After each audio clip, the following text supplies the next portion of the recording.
Go ahead. So this is a question that I got asked. It's a probability question and it's pretty open-ended. So the question is to simulate a six-sided die roll with a coin flip.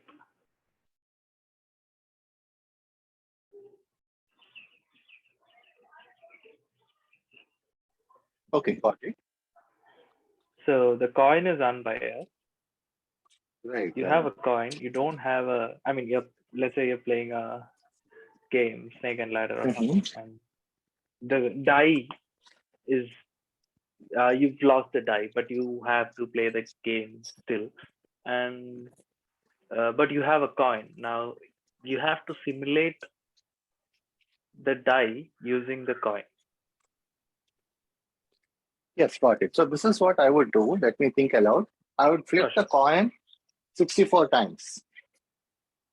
Now I have a 64-bit integer. Let's say it's unsigned. The entire range of that 64-bit integer, suppose it is 0 to whatever, right? I'll just split it into 6 even intervals, like 0 to 1 trillion, 1 trillion to 2 trillion, 2 trillion to 3 trillion, like this.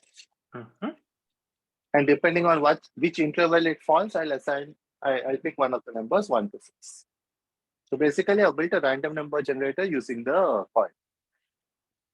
Right. Can you show me? I mean, I was a bit faster, so I couldn't completely comprehend what you were trying to tell.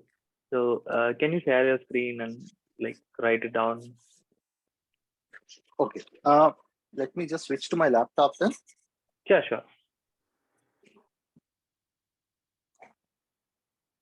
So actually for this question, there's nothing to write down. Next one, if necessary, I'll go to the laptop.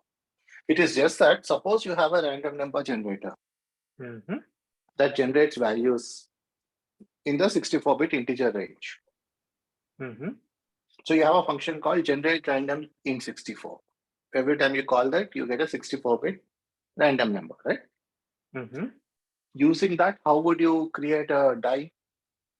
You would just split the entire range into 6 even intervals.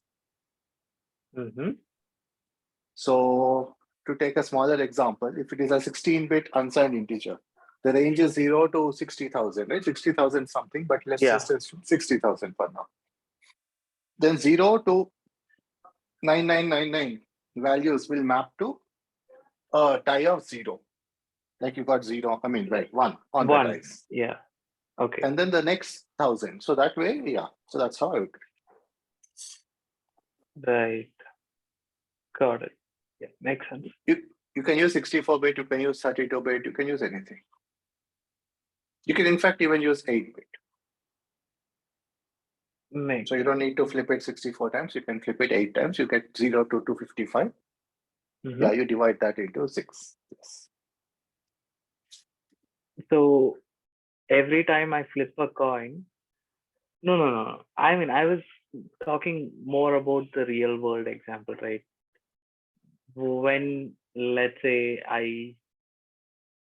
we are actually playing the game, and how would we generate this random number?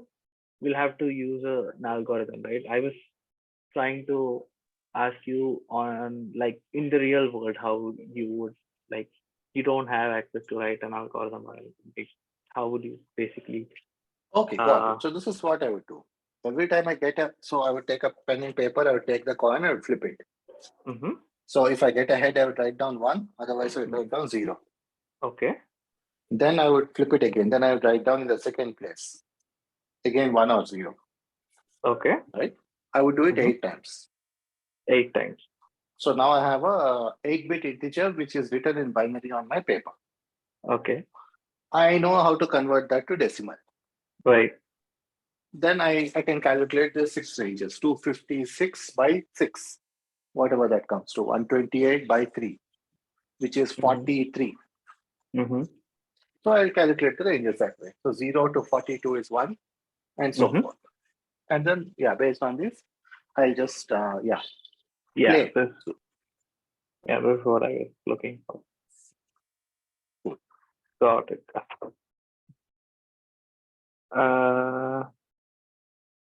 another question I was asked again was,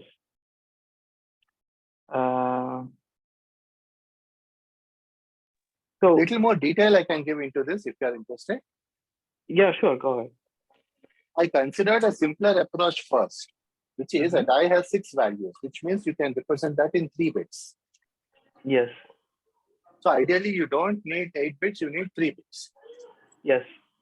But the problem is, if you divide 8 into 6 pieces, some of them will be of size 1, some of them will be of size 2. Mm-hmm. So it won't be a fair die, it will be a biased die. Let's say, I mean, we can still go ahead with that. Like, we can make some assumptions and go ahead with that also, right? Yeah, so we can ignore 7 and 8. So if we get 7 and 8, we can throw it away and restart the process till we get a number between 0 to 5. Yeah, or 1 to 6. What I was thinking. I mean, I kind of came up with. Right. Ignored 7 and 8 and used, yeah, sure. I mean, in binary, you would ignore 0 and 7, actually. Yeah. But I guess you meant that. Yeah.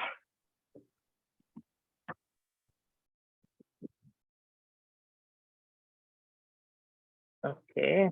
And the other question I got asked was to remove duplicates. How do you remove duplicates from a huge file? Like, let's say the file contains a list of emails, right? And it is like, let's say 65 GB file. Huge file, very huge file. And obviously we don't have that much RAM, right? So how will you go about, what are the approaches you would take, like optimal approaches you would take to kind of remove duplicates from that, duplicate emails? I'd use a 2-stage algorithm. The first stage is to sort it and write it to a different file on the disk. I'm assuming there's a lot of disk space. Memory is limited, but there's a lot of disk space. And then the second phase, I go over this gigantic file and copy it to a third file. And this time, while copying, I'll skip the duplicates because after next to each other, it's easy. Sorry, the first step was sorting it and then copying it to a file. Second file. Yeah. Second file, yes. And from the second file, you copy it to another file, and this time you skip the duplicate. This is easy to do because they are next to each other. You don't have to search the entire file. So that is one algorithm. Now, can I explain first how it works? Sorry, Karthik, your voice is actually breaking up. Should I explain the first step, how it works? Yeah, please. So the way that would work is straightforward. It's just sorting a giant array. So we'll just assume. Like, what sorting algorithm would you use? Because any sorting algorithm needs, because the entire file doesn't fit into the RAM. Correct. That's exactly what I was about to say. Okay. I'll split it into pieces, each of which fits in RAM. Okay, if I'm understanding you right, you will take the entire file and split it into separate chunks. At a logical level, I don't need to write them to the disk, but I'll consider it that. Okay. So each chunk will fit in memory, right? So suppose the file is 10 times bigger than the memory, then there'll be 10 chunks. Okay. Each of them I'll sort in memory, which is a traditional sorting algorithm. Okay. Then I'll write to an output file. So I'll have file 1 or chunk 1, then chunk 2, separate files. Okay. Each chunk will be sorted and written to a separate file. Sure. Okay. So step 1 is iterate over the giant input file. Read a chunk into memory, sort it, write it as chunk 1.txt or something. Or JSON, whatever format. Then you know where you are in the bigger file. Then from that point onwards, you read another chunk. Okay. Right. So suppose you have a file input stream. You have read some bytes. Right. Then you have the file index where you are. So again, you read some more bytes and then you repeat this stuff. Right. Now you have a bunch of chunks. Right. Now the step is to combine, is to kind of sort the chunks because each chunk is internally sorted. Right. So that algorithm is also simple, which is you have an output file. You compare, so you have an index into each of the chunks. Right? Sorry, Chunk one index. You have an index. Okay. Got it. So traditionally in a loop, you have one index I. Here you have many indices. You have chunk one index, chunk two index, let's say all the way to chunk 9 index, if there, or 10 index, if there are 10 chunks. All of them are initialized to 0. First step I'll read the 0th element from all the chunks. Okay. Whichever is the least, I will write it to the output file. Okay. And then that chunk pointer, I will increment. So suppose the third chunk, 0th value was the least. So then I will increment that index from 0 to 1 because we are done with the 0th element in that chunk. Right. Other pointers, I'll keep it at 0. Now you can use memory mapped files for this. Other indices, I'll keep it 0. Right? Okay. And I'll repeat this algorithm until all the chunks are exhausted. Like all the values from all the chunks, all the indices are already at the max. And you also process the last value. So you cannot increment anymore.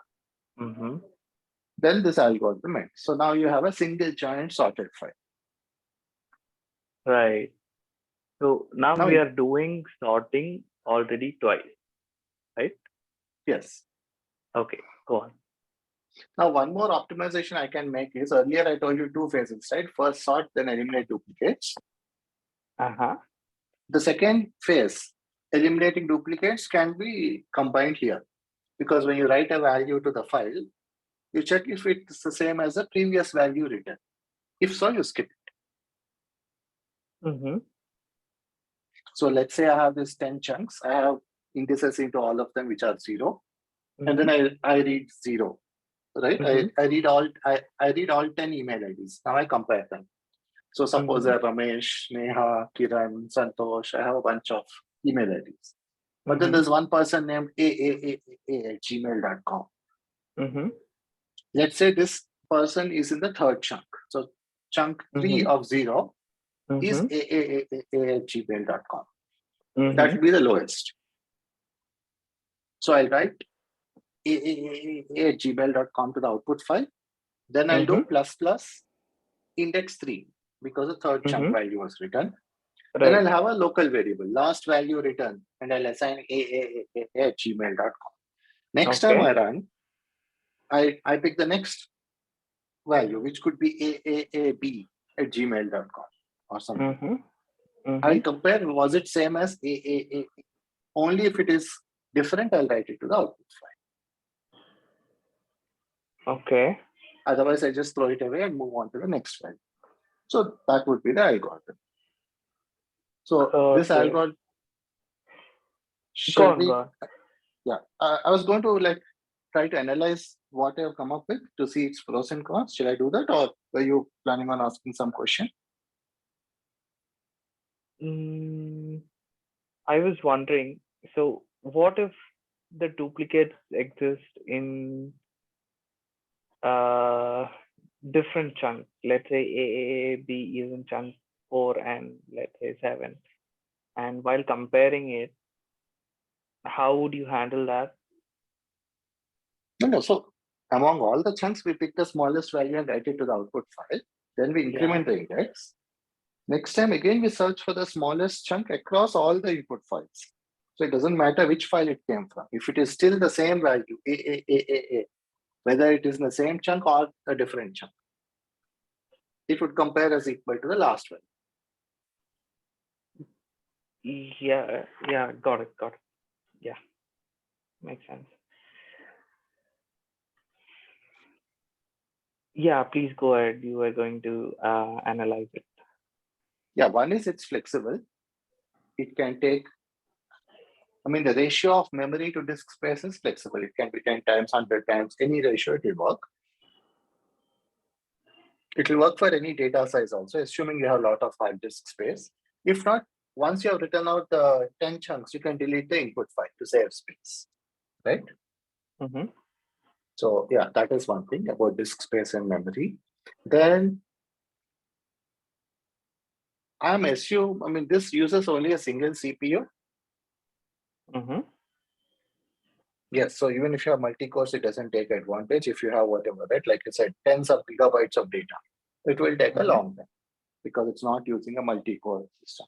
Because typically, if you have systems with a lot of memory and disk space and everything, typically they also have high CPU, right? You don't get a server with whatever 10 GB memory and only one core, typically. Mm-hmm. Mm-hmm. So yeah, so that could be something we can also improve. So that would be one thing. The other thing is we can also customize what it means to be equal. For example, is it case insensitive? So we can define what equality means for us here. Got it. Yeah, right. And any particular sorting algorithms you would use for the first sort? No, it doesn't matter because we don't need a stable sort here. They're just email IDs. So yeah, so I would just use whatever every language has a default sorting function, right? Which they would already pick to be an optimized one. So I would just use that. Yeah, that's the fair enough answer.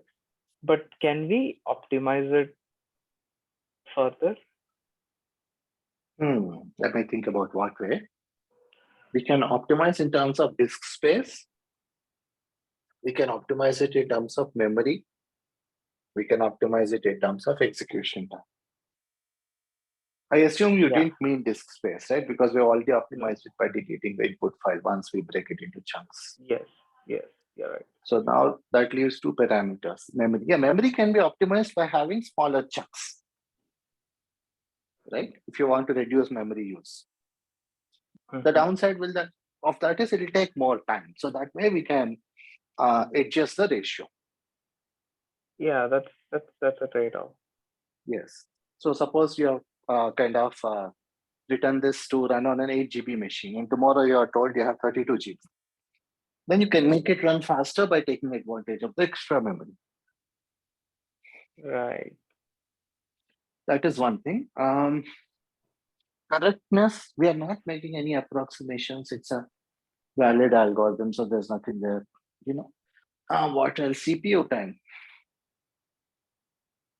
CPU time, we can optimize it by taking advantage of multiple cores. Though, yeah, that may come at a trade-off, but yes. Is that what you meant, or some other kind of optimization? I am not sure because I had come up with something, but I don't remember what was. Just give me a minute. Sure. Let me try and recall.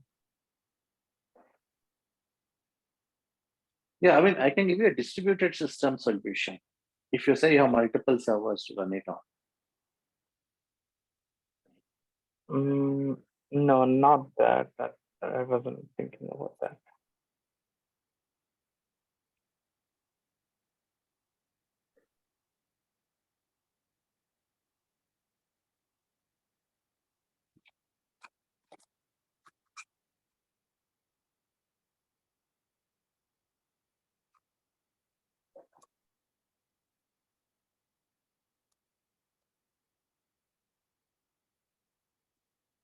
Never mind. I can't recall what I came up with.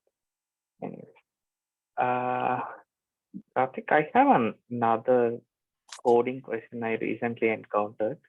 I mean, it's pretty simple, but I my optimizations weren't that great. I found it in HackerRank. Shall I share my screen and show you the? I mean, you'll have to kind of maybe quote. I'm happy to do that, but we are at 6:19. Do you have time for coding? Yeah. No. I lost track of time.